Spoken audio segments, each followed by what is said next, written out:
We've got an unusual video here on this channel today. We're not going to do our usual intros and teasing and things like that. There's a video on TikTok that was released of a young woman that is having problems with Disney's new disability access service, and I want to bring attention to it. So me and Vash are going to give our brief reactions to this, but we're going to go over to Twitter for this one. We're not going to go over to TikTok for security reasons, and we'll put the link though to this woman's channel or profile or whatever you want to call it. But we need to talk about this video right here from a channel called a Twitter handle, TikTok handle called Choo Choo, and this woman's discussion of DAS.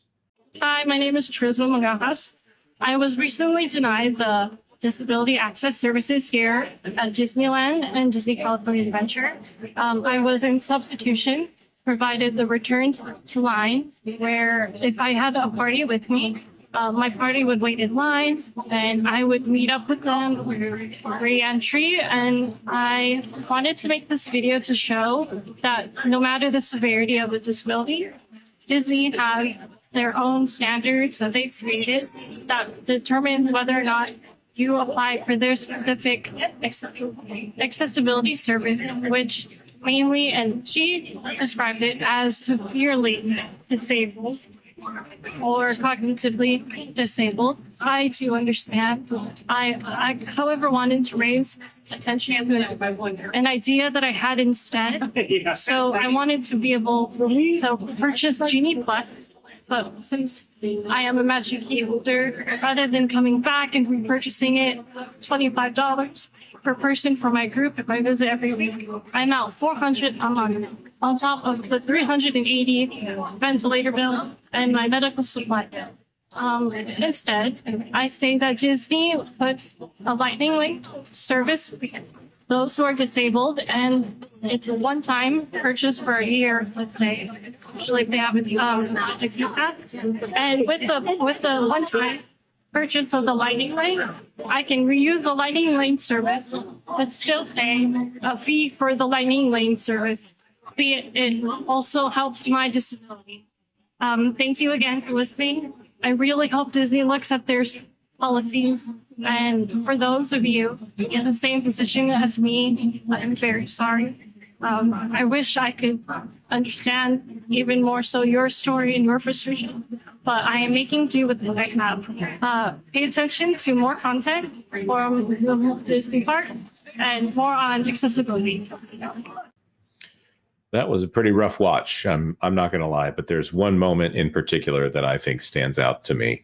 Accessibility service, which mainly, and she described it as severely disabled or cognitively disabled. I too. Now, I'm not going to. We're not going to sit here and contemplate who is more disabled than another person. That's not what we're here to do. But the motion that she makes here to point at herself or her chair or her situation here, I think that's a very clear indication that she considers herself to be, we'll say, severely disabled, since that's the word that she used here.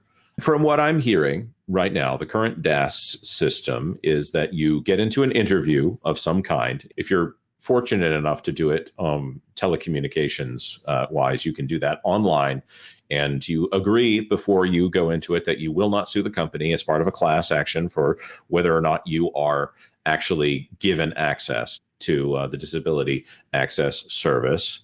And that it's a long process, 45 minutes, I've heard from some people. Now, that could be going down as they get more used to it. And they'll ask you questions about why you need it. And you basically need to justify your case there to this particular cast member, and that you can be denied for reasons that you would not have been denied in the past.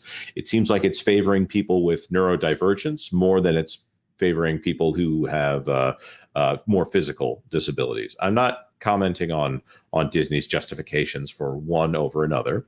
I have heard that most of the ride lines, the queues, are now ADA compliant. And so I've heard that they don't believe that there's a need for additional accommodation for people needing wheelchair access or things like that. and that they have told people to practice waiting in line at home in order to prepare for their trip.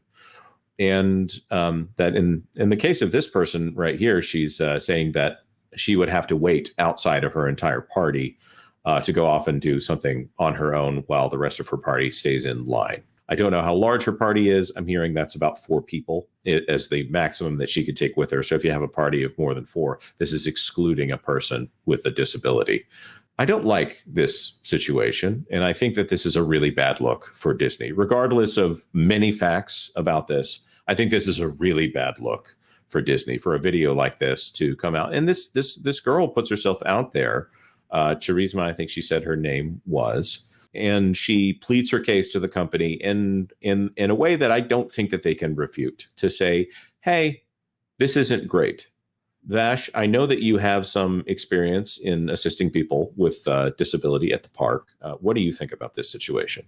It's horrible, honestly. There's no real way of getting around it. And I thought your commentary on Twitter was very astute in saying that if she doesn't qualify for DAS, who exactly does? Who exactly is DAS for? If somebody in this position can't enjoy the park with their family.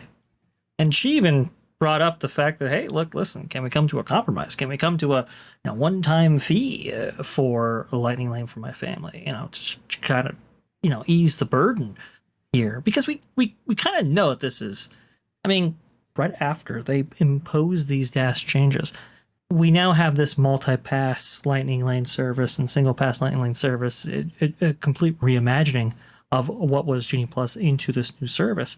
And we're supposed to believe that, hey, anybody who is denied a DAS, you can go ahead and do this. Well, maybe that works in a place like Walt Disney World, where you have tourists who come for once-in-a-lifetime vacations. But how does that work with an annual pass holder base like Disneyland Resort? How does it work with this woman here? This gets complicated really, really fast. The fact that she was denied, why even have the service at all, I believe is what you said. And I have to believe that's true. Yeah. I don't think Disney has done a good job here. And there was some indication that we heard rumors, and we've heard this rumor from other people, other news sites as well, that Disney was considering just doing what Universal does. It's obviously different from what Disney was doing, 3 months ago. But most people would say that while Universal's system is not perfect, in fact, there's a class action lawsuit going over it. By the way, Disney is probably preparing for yet another class action lawsuit over this one, no matter what the language is in their terms of service here. I think that we're probably going to see a lot of movement on when is an arbitration agreement appropriate. But Universal's system seems to work for Universal guests. It's not perfect, but I've heard many people are accepting of whatever that was. It also pushes it to a third party. It's not a cast member that is denying you. It is a system that is using medical documentation to determine whether or not you qualify for their version of the disability access service. But Disney has decided on their own to do this service. I'm getting the indication that a lot of people that are disabled are finding this frustrating and in some way maybe confusing, and for lack of a better word, maybe even shaming to people with disabilities. I also don't like the idea of going to a park with someone who would normally qualify for DAS and saying, well, you need to sit on your own. That is excluding them from one of the most important things about a Disney vacation, is going with friends and family that you love and want to be around, and takes a lot of the fun out of the experience to say, well, you go wait on your own. That's very othering, to use a phrase that maybe both sides can understand, and I don't like that. And obviously this young woman is upset about it enough to make this video, which I'm going to say is very measured. I'm also going to say this. I don't think that a paid system that is exclusively for disabled people is going to be the path that Disney should take here. I think they just need to grin and bear it. If you have someone who has the misfortune in life to have to deal with this, okay, give them the perk. That's not the problem. Or maybe start to ban people that are definitely abusing the system. And that's usually where we get trouble with people in the comments who, feel that they are not abusing the system, but maybe Disney would consider them to be abusing the system. I don't like this at all. Vash, do you have anything you want to say before we wrap this up? We're not going to wrap this up in the usual way. I think there are going to be comments on this video. If you want to boost it out so that you can boost out this video, maybe boost out the video itself. Again, I don't like TikTok, and I think that there are many reasons not to share a TikTok video. I don't care about my tweet, but the video is there. If you need it, we'll link it below. But I think that this is a story that maybe, if it gets out, can change what Disney is up to. Vash, please offer any comments you want. We'll include a link to your tweet just in case people are uncomfortable with dealing with TikTok. And a link to the TikTok video below. Of course, absolutely. I'll say this. Imagine being in this woman's shoes. And here's the thing. I believe, at least it was implied maybe, that she has a magic key. Imagine buying into a magic key for a year with the expectation that you have a DAS service in which you can utilize, and then that service is stripped away from you while you either pony up the money in advance to actually pay for your magic key, or you're on an ongoing payment system. Just imagine that. Just think about that system being stripped away from you, even though you've already shelled out maybe as much as $1,500 for your magic key. Right. Think of the paradigm that shifts there. Right. And this also, of course, calls back to the Magic Key lawsuit that was just settled, because people thought they were buying one thing and they got something that for all intents and purposes could not be used in the way that it was used in the past. Thank you, everyone, for letting us have your attention here for a moment while we talk about this sensitive subject. We're not going to do the usual music and all this stuff on the end of it. Thank you so much for sticking around to listen to most of what we have to say here. I appreciate your attention on this issue. And this is something where I think that Disney just really needs to fix this one. It's a bad look. This is an easy win for you to fix this situation. And if you can grin and bear it a little bit with getting rid of some of the people who are abusing DAS instead of throwing the baby out with the bathwater here, I think that Disney can come out on the other side of this having fixed it. Thank you very much for staying tuned to That Park Place for all the news that should be fun.